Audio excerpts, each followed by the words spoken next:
बिस्मिल्लाहिर्रहमानिर्रहीम अस्सलामु अलैकुम। मैं हूं मोहम्मद इशफाक अंसारी, एडवोकेट, और आप देख रहे हैं मेरा सोशल मीडिया चैनल। आज हमने डिस्कस करनी है कि बजट के हवाले से अहम तरीन अपडेट सामने आई है। जैसे आपको इल्म है कि सबसे पहला हफ्ता जो होगा जून का, उसमें बजट के हवाले से तजावीज़ जो भी अब आ रही हैं इनको हतमी शक्ल दे दी जाएगी और अनाउंसमेंट जो है वो बजट की जून के पहले हफ्ते में है।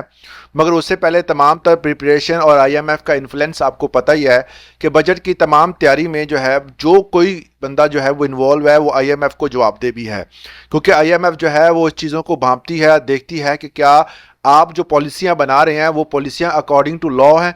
और अकॉर्डिंग टू लॉ का मतलब ये है कि जो कवानीन उन्होंने मुरतब किए हैं, जो शराइत उन्होंने तय की हैं, उन्होंने कहा है कि आप इस फलां सेक्टर पर टैक्स लगाएं तो आपको लगाना पड़ेगा, रिलीफ देना है नहीं देना है। इस हवाले से अब जो है वो आईएमएफ की मुशावरत ज़रूरी हो गई है, क्योंकि दो अक़सात जो है वो पाकिस्तान को मौसूल हो चुकी हैं और उन इक़सात की वजह से पाकिस्तान की माली हालात जो है वो काफ़ी बेहतर हो गए हैं। जो मुश्किलात थी, जो इकॉनमी में जो मसाइल थे, वो तमाम तर क्लियर हो चुके हैं।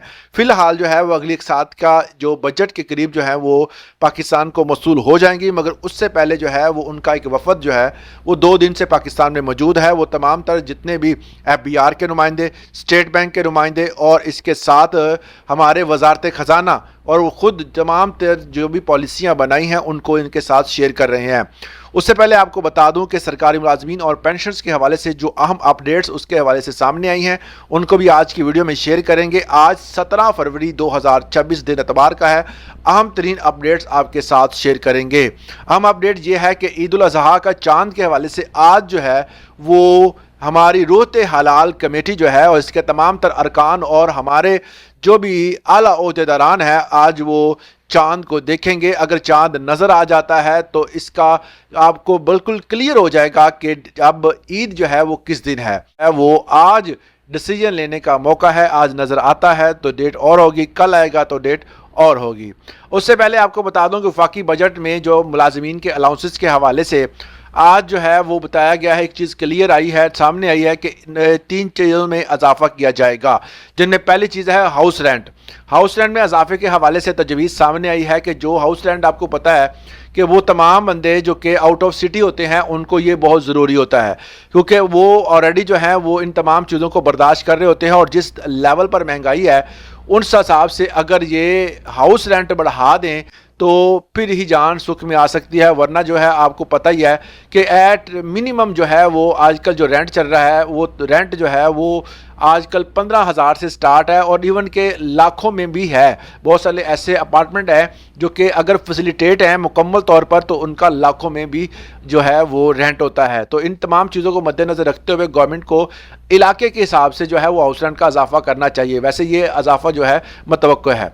उसके अलावा नंबर 2 पे कन्वेंस अलाउंस। कन्वेंस अलाउंस क्योंकि पेट्रोल की प्राइसेस आपको पता है कि जिस लेवल से बढ़ गई हैं उसी हिसाब से अब गवर्नमेंट सोच रही है कि इसमें इजाफा किया जाए और इस इजाफे से मुख्तलिफ किस्म की तजवीज़ सामने आई हैं। सबसे बड़ी तजवीज़ ये है कि 20% इजाफा किया जाएगा। वैसे तो इजाफा अगर इससे ज़्यादा हो 50% हो जाए तो ये बेहतर है, मगर हुकूमत की तजवीज़ ये है कि अब हम इजाफा जो है वो 20% करेंगे।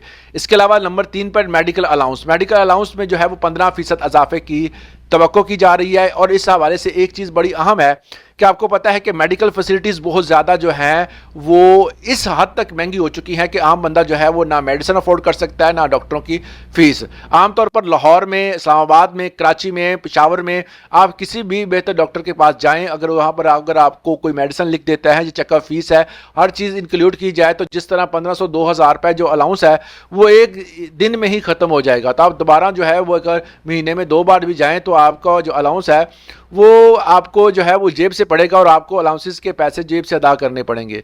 ये तमाम अलाउंसेस जो है वो इस हवाले से इजाफे की तजवीज़ है गवर्नमेंट की। ये तजावीज़ जैसे जैसे सामने आती हैं हम आपके साथ शेयर करते हैं। इसका हरगिज़ ये नतीजा बात नहीं है कि इसका इजाफा हो गया है और आप जो है वो इस पर इम्प्लीमेंट होने वाला है, क्योंकि गवर्नमेंट जो है जब भी पॉलिसियाँ बनाती है तो आवाम के पास जो है इस हवाले से जो है मुकम्मल इन्फॉर्मेशन शेयर की जाती है ताकि अवामी सतह पर इस चीज़ को जो है वो चेक किया जा सके कि एक्सेप्टेंस है کتنی ہے عوام جو ہے وہ اس کو اڈاپٹ کرتی ہے, ہضم کرتی ہے کہ نہیں کرتی ہے.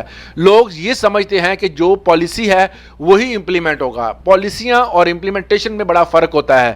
پہلے حکومت جو ہے وہ تمام پالیسیاں جو بناتی ہے, جو بجٹ میں تجاویز ہوتی ہیں وہ سامنے آتی ہیں, اس کے بعد اس کا امپلیمنٹ ہوتا ہے. بہت سارے دوست یہ کہتے ہیں جی یہ تو ابھی فی الحال تجاویز ہے. بھائی جیسے جیسے تجاویز سامنے آتی ہیں آپ کو کس طرح اندازہ ہوگا کہ آپ کو کیا ملنے والا ہے؟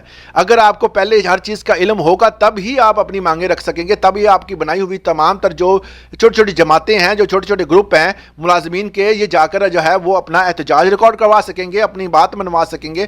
اس چیزوں کو دیکھتے ہوئے گورنمنٹ بھی جو ہے وہ کچھ تجاویز سامنے رکھتی ہے. ہر چیز کو جو ہے وہ فوری طور پر اس کا فیصلہ نہیں کیا جاتا. تو گورنمنٹ جو ہے وہ ان تمام چیزوں کو فردر عوامی مینڈیٹ کے لیے, عوام کی سطح کے لیے, کیونکہ یہ ایک طریقہ کار ہوتا ہے بجٹ کے لیے, بجٹ کی پریپریشن میں ہر چیز کو مد نظر رکھا جاتا ہے. عوامی رائے کافی اہمیت رکھتی ہے. تو اگر آپ اس کو ایکسیپٹ کر لیں گے, آپ کہیں گے جی اضافہ جو ہے وہ بہت زیادہ ہے یا کم ہے, جو بھی ہے آپ کو اس حوالے سے اپنا اگر پروٹیسٹ کرنا ہے تو وہ کمنٹ سیکشن میں ریکارڈ کروائیں. اگر آپ کسی حد تک جو ہے وہ اگر پروٹیسٹ کرنا چاہتے ہیں تو آپ بھی کسی بھی فورم پہ جا کر سکتے ہیں.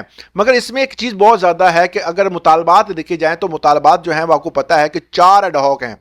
گورنمنٹ کہہ رہی ہے ہم ایک ایڈ ہاک جو ہے وہ ضم کریں گے. آپ کو پتا ہے 2022 کا ایڈ ہاک جو ہے وہ سب سے کم ہے, 2023 کا ایڈ ہاک ہے وہ سب سے زیادہ ہے, 35% ہے. اس کے علاوہ 2024 اور 25 کا سب سے کم ہے. تو یہ ایڈ ہاک اگر 2023 کا ضم کر دیں گے تو وہ بہت زیادہ اضافہ ہوگا. ضم کا مطلب ہوتا ہے کہ آپ کی تنخواہ کا وہ حصہ بن جائے گا اور اس پر انکریمنٹ ہوگا اگلے سال.